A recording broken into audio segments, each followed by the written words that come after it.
there's something that you and I and Baines talked about when you guys were over at the house, which I thought was an interesting topic. I don't know how super useful it is. Maybe it's just interesting to me. But this idea of vocal timing. I actually just put up a clip of John and I talking about vocal feel. We spoke about that. But we talked about this and how the energy of records and like gridding things and being on beat is good for some stuff, but also the wrong move for other things. And there's a lot of energy of rap music, especially, but also now whatever we're calling melodic rap, pop, post, whatever it is, that where guys are ahead of the beat.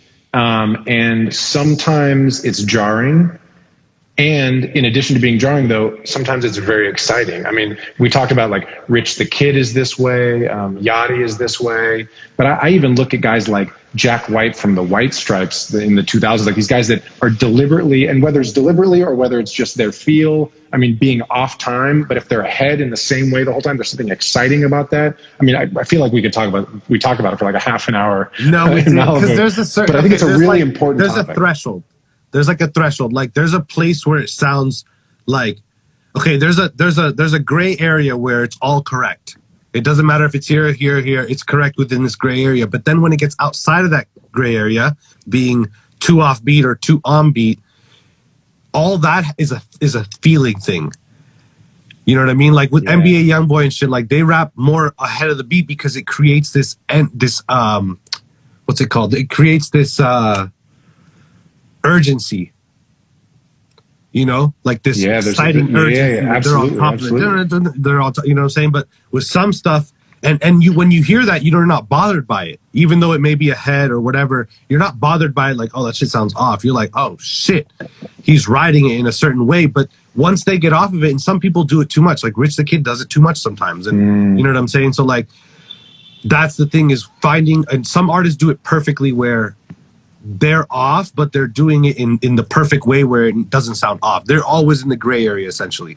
Well, I think I talked to you. I've had maybe, I think, 2 different songs with Rich the Kid features on them. And one of them, the way he was ahead of the beat was perfect for everything except this one moment where there was a downbeat where his line landed on it and it was just too far ahead. So I just like nudged that one moment, but the rest of it sounded right. So there's, like you said, there's a gray area to it, but it's a really interesting thing too, because a lot of it seems to have come out of, although tempos and beats are changing quite a bit, but it seemed to come out of this like 140, even like 130, 135 slow trap thing where the beats get so syrupy and so laid back that if it's not done right, they just sound kind of boring. But if you have people ahead of the beat, then all of a sudden it contrasts it in a really interesting way. And there's something about that adds to the excitement.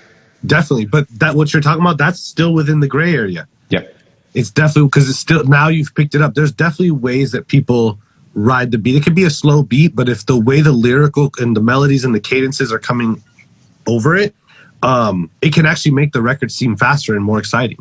Yeah, absolutely. And knowing when to do that is part of the artist's job, to say, hey, this track is slow, but if I come on it like this, then I can create the excitement and actually make it. There's plenty of records that are big that are slow.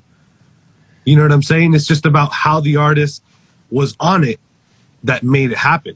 You know Absolutely. That happens.